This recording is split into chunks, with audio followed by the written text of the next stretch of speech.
All right, it's been a week of bizarre news if you're a Detroit Lions fans. I got about 4 things for you, and let's start right here. First of all, it's the one we kind of already know, but Terrion Arnold went from season ender to he's back to, he's only going to be out a couple weeks. Like, that was the first kind of bizarre one right there. We get that one out of the way. Second one that kind of came out today, here's the headline is that Dan Campbell, well, ESPN is like reporting something that's not even true. I know, shocker, right? But it's like this kind of bizarre thing that we said that we want other teams to watch how they go after Aiden Hutchinson. Dan Campbell's like, no, we don't. Get that out of here, right? Get that out of here. So that's out of here. The other thing was Colin Cowherd comes out and says that Jared Goff is a Hall of Famer and will be. And I don't know what he's doing, clicks. I don't know what he's trying to do. But at the same time, if you're a Lions fan, you're like, absolutely. And this is where Craig and I were talking about how we've gotten into this place as Lions fans, a couple different things. Number one, we believe that the numbers are crazy. And to the point where Jared Goff will finish a game just like 23 of 26 for 300 yards and 2 touchdowns. And you're just like, don't even think about it. Don't think twice about it. At halftime, he'll be like 11 for 12 for 170 yards and a touchdown. Just like one incompletion. And that one game last year he had against the Seattle Seahawks, he didn't have any incompletions, right? That's hard to do against air. Against no opponent. Just me and you throwing the ball back and forth, we would drop one. 0 incompletions, touchdowns, catches a touchdown. It's just like so ho-hum. Yeah. It's like this guy's unbelievable. Runs the offense, organized, gets us in the right plays, great with play action. St. Brown's great. They got a great combination there. Dan Campbell, the offense, it's just all working so well. Same thing with the Lions, really. I'll get to one more bizarre thing here in just a second. But the same thing with the Lions where we just go on the road to Cincinnati, and by like early third quarter, it's like, yeah, easy. You know, it's like, man, are we going to hit 35 points, I wonder? Or how many points are we going to put up?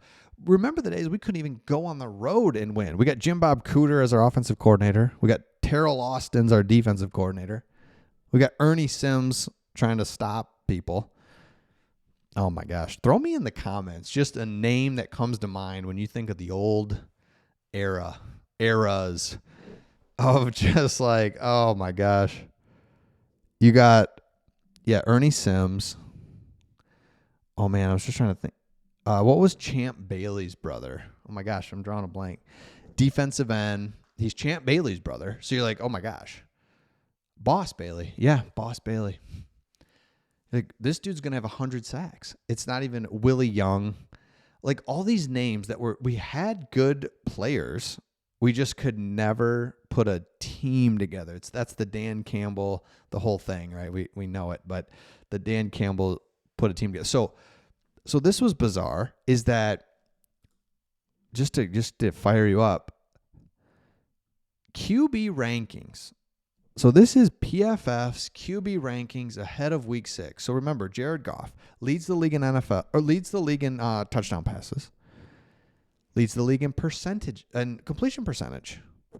So right there, he connects with his receivers at a higher rate than anyone else in the league and has more touchdown passes than anyone else in the league. Like, how weird is this? Just like, all right, let's go. Oh, Marcus Mariota, that's weird. Okay, fine. He played for like 2 games. Like, let's get that out of here. Matthew Stafford. Okay, cool. Joe Burrow's injured. Fine. Daniel Jones, Baker Mayfield. Okay, Mac Jones. Wow, that's interesting. Tyrod Taylor. Wow, that's interesting. So Goff's just tied for 17th with Tua. It's like, oh my gosh. I know you guys are messing around. Like, I know it. I know you just throw this stuff out there. If you really, really were like trying to be a reliable source, someone would have caught this and been like, hold on, Goff's at 17. What should we do? Let's take it back to the editors. But I'm almost convinced, or I know, for like, it's almost like for sure. It's like, oh, hey, Goff's at 17. Oh, it's perfect. That'll just create conversation. And we're doing it right now. So you win. Weird. So it's like PFF, come on. I want to like you because I love the, all the analytics and pulling from different sources and getting stuff going. But it's like this stuff like this. They do this, and I know it can't be perfect, but they just do stuff like this that's just bothersome. Okay. Another thing that I just cracks me up, and I love it though, is our guy. If you've watched any of our videos leading up, this is the third week in a row where John Morton, our offensive coordinator, gets in front of the media and doesn't do anything egregious, but just talks like crap. And here he goes again. I don't know if but talking about going against of a stacked box. Like, what's going to happen? They put more people in the box. He's like, yeah. More people in the box. What are you going to do? This is who we are. You know that. I mean, we're going to pound it no matter what. 10-man box. It doesn't matter. So we'll just keep doing it until they stop it. We'll block it up because we've got wideouts that can block. Now, if you don't have wideouts who can block, that's a different story. But our wideouts block. They're the best in football. And a lot of teams, they see a loaded box, they're just throwing it, but not our guys. It's pretty impressive what our wideouts do. That's the reason why we're on the top of the run game, because of what we do.